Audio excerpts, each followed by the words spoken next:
Which of the following sentences is the correct one. 27 বিসিএসে আসা একটা প্রশ্ন। এখানে যে অপশনগুলো দেওয়া আছে, আমরা অপশনগুলো যদি পর্যালোচনা করি দেখি, paper is made of wood, paper is made from would. তার মানে আমাদের এখানে দেখতে হবে এখানে মেডের সঙ্গে একটা সমস্যা আছে, এখানে প্রিপোজিশনের একটা সমস্যা আছে। আমাদেরকে এই বিষয়টা জানলেই কিন্তু আমরা সঠিক অপশনটা খুঁজে বের করতে পারবো।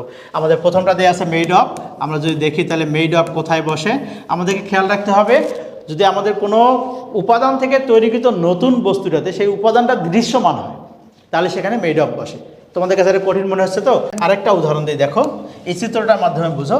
এখানে যে চিহ্নটা দেওয়া আছে দেখো, এটা আছে গোল্ড বার। গোল্ড থেকে তৈরিকৃত অর্নামেন্টসগুলো আছে, দেখো এখানেও গোল্ড দৃশ্যমান আছে, এখানেও গোল্ড দৃশ্যমান আছে। আরও উদাহরণ নাও, আমার হাতে যে পেনটা আছে এটা স্টিল থেকে তৈরি, তাহলে স্টিল আছে এখানে দেখা যাচ্ছে। এটা কি যে প্লাস্টিক থেকে তৈরি, প্লাস্টিক দেখা যাচ্ছে। তুমি যে হয়তোবা যেখানে বসে আছো সেটা যদি কাঠের কোনো চেয়ার হয়ে থাকে তাহলে দেখো কাঠের চেয়ারটা কাঠ থেকে তৈরিকৃত একটা নতুন একটা বস্তু, সেখানে আবার কাঠটা দৃশ্যমান আছে। তার মানে উপাদান যেটা নতুন বস্তুটাতে যদি সেই উপাদান থাকে, এটা উপাদান ছিল, নতুন যে বস্তু এখানে একই উপাদান আছে, তার মানে সেটা কি হচ্ছে মেড অফ।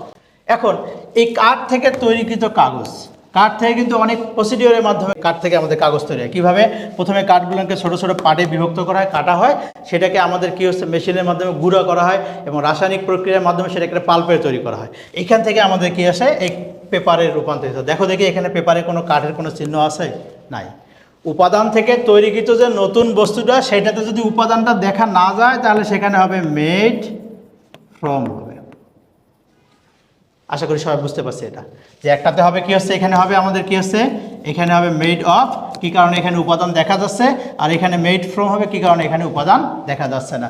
এইটা যদি আমরা বুঝতে পারি তাহলে কিন্তু আমাদের অপশনগুলো থেকে উত্তর খুঁজে বের করা সহজ হবে। আমাদের অপশনে যেটা আছে, তার মানে আমাদের এখানে কি হচ্ছে দেখো, paper is made of wood.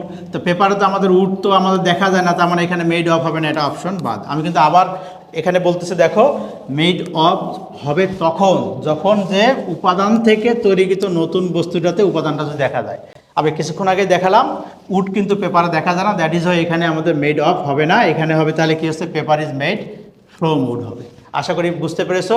এখন দেখো পরেরগুলো কেন হবে না। Paper is made by wood, made by কখন হয়? যখন কোম্পানি দ্বারা নির্মিত হয়। যেমন this phone is made by Samsung.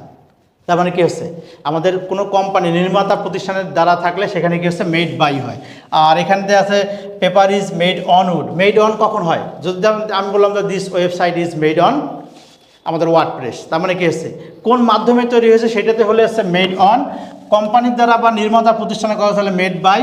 উপাদান যদি দেখা না যায় তাহলে সেখানে কি হচ্ছে আমাদের মেড ফ্রম। আর যদি উপাদান দেখা যায় তাহলে হচ্ছে কি মেড অফ। আশা করি তোমরা এটা সবাই বুঝতে পেরেছো। আমাদের যে আজকের প্রশ্ন ছিল সেটা আমাদের একটা হচ্ছে ফ্রেজাল ভার্ব বা অ্যাপ্রোপ্রিয়েট প্রিপোজিশন আকারে এটা আমাদের অধ্যায়গুলোতে থাকে।